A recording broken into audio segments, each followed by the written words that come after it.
అనకాపల్లి జిల్లా నర్సీపట్నం గ్రామ స్థాయిలో సమస్యల పరిష్కారానికి రెవెన్యూ గ్రామ సభలో స్పీకర్ చింతకాల ఆయన్న పాత్రుడు. రాష్ట్ర వ్యాప్తంగా రెవెన్యూ గ్రామ సభల ఏర్పాట్లు డిసెంబర్ 6, 2024, జనవరి 8, 2025 వరకు రాష్ట్ర వ్యాప్తంగా రెవెన్యూ గ్రామ సభలు నిర్వహించేందుకు ముఖ్యమంత్రి చంద్రబాబు నాయుడు ఆదేశాల మేరకు డిసెంబర్ 6, 2024 నుండి జనవరి 8, 2025 వరకు సమావేశాలు నిర్వహించినట్లు గౌరవ స్పీకర్ చింతకాల ఆయన్న పాత్రుడు తెలిపారు. గ్రామ స్థాయిలో భూమి తగాదాలు, రీసర్వే అవకతవకలను పరిష్కరించడమే ఈ కార్యక్రమం ముఖ్య ఉద్దేశంగా పేర్కొన్నారు. ప్రతి మండలంలో ఒక గ్రామంలో రోజుకు ఒకసారి సమావేశాలు జరుగుతాయన్నారు. చిన్న గ్రామాల్లో ఒక పూట, పెద్ద గ్రామాల్లో రోజంతా ఈ సభలు నిర్వహించబడతాయని తెలిపారు. చంద్రబాబు నాయుడు గారు రెవెన్యూ సదస్సులు పెడుతున్నారు. అది రేపు 6వ తారీఖు నుంచి, ఈ నెల 6వ తారీఖు నుంచి వచ్చే నెల 8వ తారీఖు వరకు ఈ రెవెన్యూ సదస్సులు జరుగుతాయి. ఇది రోజుకు ఒక గ్రామంలో రెవెన్యూ సదస్సు ఏర్పాటు చేయమని చెప్పి చంద్రబాబు గారు ఆదేశాలు ఇవ్వడం జరిగింది.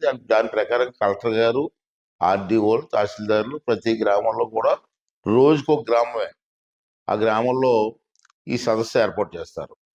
ఈ సదస్సు తాలూకు ముఖ్య ఉద్దేశం ఏంటంటే, గత గవర్నమెంట్లో భూములు ఆక్రమించుకున్నారు, గవర్నమెంట్ భూములు ఆక్రమించుకున్నారు, చెరువులు ఆక్రమించుకున్నారు, దేవాదాయ శాఖ భూములు ఆక్రమించుకున్నారు. తర్వాత మీ భూములు కూడా మీకు తెలియకుండా కంప్యూటర్లో మార్చేశారు. మీకు తెలియదు ఆ విషయం. మీ భూములు మీ పేరు ఉంటే ఉన్నప్పటికీ కూడా కంప్యూటర్లో, ఆన్లైన్లో మార్చేశారు. ఇవన్నీ చాలా అన్యాయం చేశారు. చాలా మంది ప్రజలు ఇబ్బంది పడుతున్నారు, రైతులు ఇబ్బంది పడుతున్నారు. అంచేత నేనేమన్నానంటే, మంచి అవకాశం కాబట్టి ఇటువంటి అన్యాయం జరిగిన వాళ్ళు, ఆన్లైన్లో పేర్లు మార్చేసిన వాళ్ళందరూ కూడా ఈ సదస్సుకు వెళ్ళండి. ఆ సదస్సులో తహసీల్దార్ గారు, రెవెన్యూ ఇన్స్పెక్టర్ గారు, సంబంధిత విఆర్ఓ గారు, ఇటువంటి ఆఫీసర్లు అందరూ కూడా ఆ సదస్సుకు వస్తారు. అంతేకాకుండా మండల సర్వేర్ గారు, రిజిస్ట్రేషన్ శాఖ అధికారి, అందరూ కూడా సదస్సులో ఉంటారు.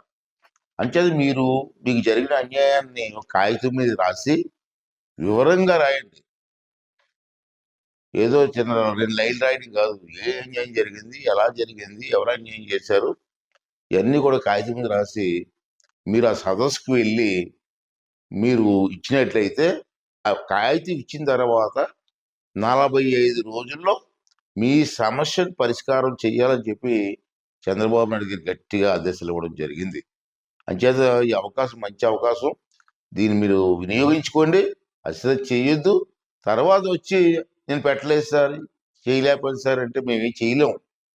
అంటే ఈ అవకాశం ఇచ్చారు కాబట్టి మీ గ్రామంలో సదస్సు ఎప్పుడు పెడుతున్నారో మీకు తెలుసుకొని, మీకు తెలియకపోతే ఎంఆర్ఓ ఆఫీస్కి వెళ్తే మీ గ్రామం ఎప్పుడు వస్తారో చెప్తారు. పేపర్లో కూడా ఏ రోజు ఏ గ్రామం వస్తుందో చెప్తారు, మీ నాయకులు కూడా చెప్తాం.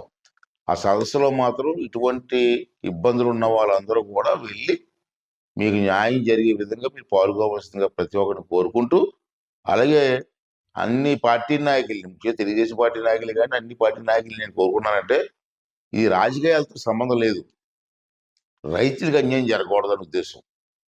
అంచేత నాయకులు కూడా మీ గ్రామంలో ఎవరైనా అన్యాయం జరిగితే వాళ్ళని తీసుకొని వెళ్ళి ఆ సమస్య పరిష్కారం చేయడం కోసం నాయకులందరూ కూడా ప్రయత్నం చేయాలని చెప్పి మీ అందరికీ మనవి చేస్తూ మీ సెలవు తీసుకుంటున్నానండి. థ్యాంక్ యూ అండి. Thank you.